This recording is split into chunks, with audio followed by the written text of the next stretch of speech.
Bapak Ibu Shalom, selamat sore menjelang malam dalam ibadah keluarga. Kita hari ini seharusnya kita sudah menampilkan panduan ibadah yang berbeda yang dilaksanakan di keluarga Bapak Beni Darsana Masenga kemarin, dan kita sudah ambil videonya. Tapi saya akan usahakan supaya video itu tetap akan ditayangkan, kalaupun Bapak Ibu harus mengikuti cara ibadah seperti ini. Tapi saya percaya bahwa ini tidak akan mengurangi hikmat kita untuk beribadah kepada Tuhan. Dan hari ini kita akan merenungkan firman Tuhan dari Ulangan pasal 10 ayat 20-22, yang mana firman Tuhan kita yang akan kita renungkan ini. Sebelumnya mari kita bersatu dalam doa. Kita berdoa. Kami memuji dan memuliakan nama-Mu ya Tuhan, untuk kasih-Mu yang setia menyertai dan memelihara kami. Dan pada sore hari ini kami kembali berkumpul untuk merenungkan kebenaran firman-Mu dalam ibadah keluarga di tengah-tengah kehidupan rumah tangga kami masing-masing. Kami mohon kepada-Mu ya Tuhan, hadirlah, lalu bersabdalah bagi kami, karena kami sudah siap untuk mendengarkannya. Amin. Ya, firman Tuhan yang akan kita renungkan saat ini terambil dari Ulangan pasal 10 ayat 20-22. Firman Tuhan berkata demikian. Engkau harus takut akan Tuhan Allah-Mu, kepadanya haruslah engkau beribadah dan berpaut, dan demi namanya haruslah engkau bersumpah. Dialah pokok puji-pujian, dialah Allah-Mu yang telah melakukan di antaramu perbuatan-perbuatan yang besar dan dahsyat, yang telah kau lihat dengan matamu sendiri. Dengan 70 orang nenek moyangmu pergi ke Mesir, mereka sekarang ini Tuhan Allahmu telah membuat engkau banyak seperti bintang-bintang di langit. Demikian pembacaan firman Tuhan. Terpujilah Kristus, haleluya. Nah, Bapak Ibu dipersilakan duduk kembali. Bapak Ibu yang dikasihi oleh Tuhan kita Yesus Kristus, ketika kita bicara tentang perjalanan panjang bangsa Israel mulai dari Yakub dan keturunannya yang berjumlah 70 orang itu, mereka karena kelaparan mereka harus mengungsi dan tinggal di Mesir dan beranak pinak di sana, sehingga jumlah mereka sebelum bangsa itu keluar dari tanah Mesir digambarkan seperti bintang-bintang di langit. Artinya bahwa cukup banyak pertambahan penduduk yang luar biasa atau pertambahan jiwa yang luar biasa. Namun di sisi lain saya mau katakan bahwa firman Tuhan kita saat ini fokusnya bukan di situ Bapak Ibu, tapi fokusnya kepada khotbah Musa kepada bangsa Israel sebelum mereka memasuki tanah Kanaan. Kita tahu bahwa keberadaan mereka di dataran Moab itu adalah ujung dari perjalanan mereka di padang gurun selama kurang lebih hampir 40 tahun. Lalu dia berada di timurnya sungai Yordan dan timurnya kota Yerikho. Nah, tentunya sebelum memasuki tanah Kanaan, bangsa Israel harus melewati sungai Yordan dan juga berhadapan dengan orang-orang Yerikho. Nah, yang menarik di sini adalah Bapak Ibu yang dikasihi oleh Tuhan kita Yesus Kristus, bahwa perjalanan panjang bangsa Israel sampai ke tanah Kanaan itu dia berlangsung dalam 2 generasi. Generasi yang pertama adalah generasi yang memang betul-betul mereka mengalami secara nyata tindakan Allah dalam kehidupan mereka.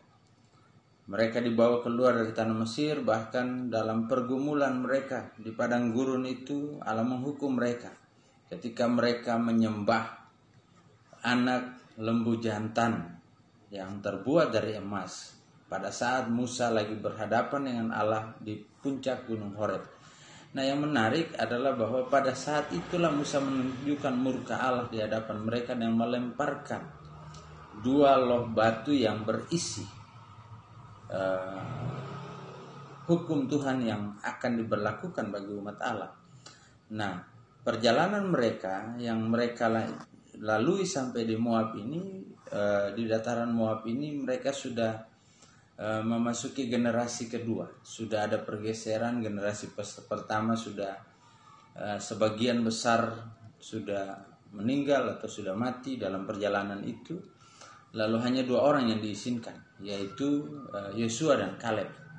Nah, kita tahu bahwa Bapak Ibu yang dikasihi oleh Tuhan kita Yesus Kristus, Musa dalam pidatonya dia menegaskan kepada umat Allah bahwa mereka harus hidup dalam takut akan Tuhan.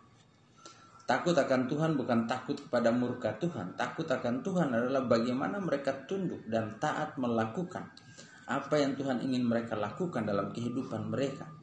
Nah, itu yang pertama. Yang kedua, selain takut akan Tuhan, mereka harus membuktikan ketaatan atau rasa takut, hormat mereka kepada Tuhan itu dalam ibadah. Dikatakan bahwa kepadanya haruslah engkau beribadah dan berpaut. Jadi orang yang beribadah, orang yang datang beribadah itu dia tidak hanya sekedar datang sebagai formalitas belaka, tetapi yang terpenting adalah dia datang karena dia merasa dia membutuhkan Allah, karena dia sudah berpaut dengan Allah, karena dia sudah mengalami kasih Allah, dan dia percaya bahwa Allah mampu untuk melakukan yang terbaik dalam kehidupannya. Lalu yang ketiga, haruslah engkau bersumpah. Jadi ada 3 hal. Yang pertama yang harus dilakukan oleh umat Allah kepada Tuhan adalah, yang pertama, mereka harus hidup dalam takut akan Tuhan. Yang kedua, mereka harus beribadah supaya mereka punya hubungan yang dekat dengan Allah. Lalu yang ketiga, untuk melengkapi 2 hal itu mereka harus bersumpah. Sumpah bagi bangsa Israel pada saat itu adalah sebuah ikatan perjanjian yang dibuat oleh Allah dan umatnya. Sehingga sumpah itu juga mengikat mereka untuk tidak meninggalkan Allah, tidak hidup dalam ketakutan yang berlebihan atas apa yang mereka alami dalam perjalanan mereka. Lalu kemudian dalam ayat 21 dia katakan, dialah pokok puji-pujian, dialah Allahmu yang telah melakukan di antaramu perbuatan-perbuatan besar dan dahsyat yang telah kau lihat dengan matamu sendiri. Nah, episode pertama perjalanan bangsa Israel adalah mereka dipimpin oleh Musa. Musa adalah pemimpin karismatik bagi mereka yang tentunya tidak mudah atau orang bisa melihat sosok Musa. Padahal sosok Musa itu hanyalah dipakai oleh Allah untuk menyatakan kuasanya. Artinya bahwa jangan sampai orang semua fokusnya ke Musa. Padahal Musa bukan siapa-siapa. Musa hanyalah orang yang dipakai oleh Allah. Jadi fokusnya harus kepada Allah. Sehingga dikatakan bahwa dialah pokok puji-pujian dan dialah Allahmu yang melakukan di antara. Jadi pada bagian ayat 21 ini Musa mengajak supaya orang tidak mendua. Orang fokusnya kepada Allah sebagai pusat dan pokok puji-pujian. Kenapa? Karena Allah sudah melakukan banyak hal yang besar dalam kehidupan mereka. Allah sudah menuntun mereka, bahkan Allah siap untuk memberikan tanah Kanaan, tanah yang berlimpah susu dan madu itu bagi mereka. Sehingga disitulah yang harus mereka sadari, bahwa tanpa campur tangan Allah mereka tidak akan berarti apa-apa. Nah, itu juga pada ayat yang ke-22 firman Tuhan memberikan gambaran bahwa campur tangannya lah yang membuat bangsa itu besar. Ikatan perjanjiannya dengan Abraham lalu digenapi lewat Yakub dan keturunan selanjutnya itu adalah bukti bahwa Allah setia pada janjinya. Nah, Bapak Ibu yang dikasihi Tuhan, di masa pandemik ini ada banyak peristiwa yang terjadi. Ada banyak hal yang membuat kita takut dan khawatir. Ada banyak hal yang membuat kita harus mengambil keputusan-keputusan penting dalam kehidupan ini. Nah, ini tidak mudah Bapak Ibu. Tapi yang terpenting bagi kita adalah bahwa di tengah-tengah masa pandemik ini kita harus betul-betul membangun hubungan yang baik dengan Allah, yang diawali dengan takut akan Tuhan. Jadi orang yang hidup dalam takut akan Tuhan itu adalah orang yang melakukan apa yang Tuhan mau dalam kehidupannya.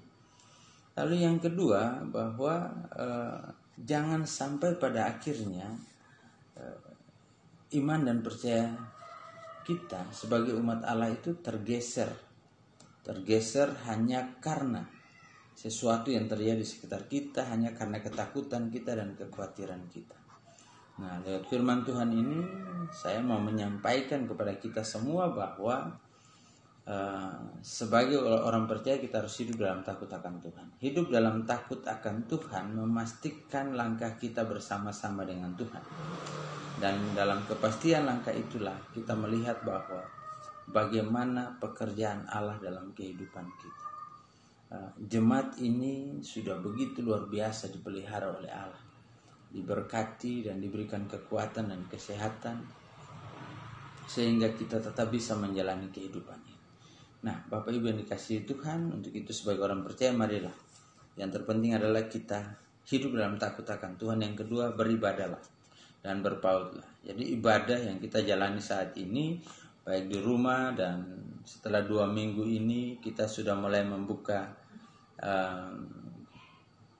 kesempatan untuk kita boleh beribadah lagi di gereja. Itu semua semata karena penyertaan Tuhan, karena Tuhan yang menentukan semuanya itu bagi kehidupan kita. Untuk itu Bapak Ibu yang dikasihi Tuhan, kita perlu untuk hidup dalam ketaatan kepadanya. Lalu yang terpenting adalah bagaimana kita harus selalu mengingat karya Allah dalam kehidupan kita, baik pribadi, baik keluarga, maupun dalam persekutuan kita. Karena tanpa campur tangan Tuhan kita tidak berarti apa-apa. Tapi kalau Tuhan campur tangan di dalamnya, maka kita akan menjadi berarti. Tuhan memberkati kita. Amin. Kita berdoa. Bapak Ibu yang dikasihi Tuhan, mari kita tundukkan kepala lalu kita bersatu dalam doa. Ya Tuhan Allah, Bapa kekal dalam kerajaan surga, bersyukur untuk hidup dan kasih-Mu yang memelihara kehidupan setiap keluarga rumah tangga di tengah-tengah jemaat-Mu ini. Cara khusus bagi kehidupan keluarga yang terus bergumul dengan berbagai persoalan kehidupan. Apalagi di tengah-tengah masa pandemi ini ada banyak hal yang tentunya menguras tenaga, pikiran, bahkan materi. Tapi Tuhan, kami mohon Engkau mau menolong kami semua. Berkati kehidupan jemaat-Mu, jauhkan dari segala susah, bahaya, maut. Biarlah mereka bisa keluar, survive dengan situasi dan kondisi yang ada, dan terus mensyukuri berkat Tuhan dalam kehidupan mereka. Berdoa bagi mereka yang sakit, Bapak sampai Lalong, juga Ibu Nurani Tampu Bolon yang sementara masih terus dirawat di rumah sakit kasih Ibu. Bapak berkati Ibu kekasih, pimpin dan sertai dengan kuat kuasa Roh-Mu yang kudus itu, agar lewat obat penawar, makanan, minuman, tangan-tangan para medis ia boleh dipulihkan. Terima kasih Tuhan. Para janda duda, anak yatim piatu, para lansia, hamba berdoa menyerahkan mereka kepadamu. Kehidupan anak-anak kekasih kami yang Tuhan anugerahkan dalam pendidikan mereka dengan metode daring ini ya Tuhan, tentunya ada plus minusnya ya Tuhan. Tapi kami percaya bahwa Tuhan jauh lebih mampu untuk memenuhi apa yang dibutuhkan ya Tuhan. Terima kasih Tuhan. Berdoa bagi panitia pembangunan, bagi panitia hari besar, panitia malam dana, juga Satgas Covid, majelis jemaat, pelaksana hari jemaat yang baru. Demikian juga ya Tuhan, kami berdoa bagi kehidupan kebersamaan di tengah-tengah kehidupan kami saat ini ya Tuhan. Biarlah kasih-Mu yang menuntun kami, memberikan kami kekuatan dan kesehatan untuk terus menjalani kehidupannya. Terima kasih Tuhan. Lalu akhirnya Tuhan, kami mohon kepadamu, Bapak berkati juga gereja-Mu, pemerintah, bangsa dan negara kami. Pimpin serta dengan kuat kuasa Roh-Mu yang kudus itu, lalu bawa kami keluar dari berbagai persoalan. Akhirnya Tuhan, di dalam pengasihan-Mu kami mohon, dengarkanlah doa kami, peliharalah kami di dalam nama anak-Mu Yesus Kristus yang adalah Tuhan dan Juru Selamat yang sudah mengajarkan kami berdoa. Bapa kami yang di sorga, dikuduskanlah nama, datanglah kerajaan-Mu, jadilah kehendak-Mu di bumi seperti di sorga. Berilah kami pada hari ini makanan kami yang secukupnya, dan ampunilah kami akan kesalahan kami, seperti kami juga mengampuni orang bersalah pada kami. Dan jangan bawa kami ke dalam pencobaan, tapi lepaskan kami daripada yang jahat. Karena Engkaulah yang empunya kerajaan dan kuasa dan kemuliaan sampai selamanya.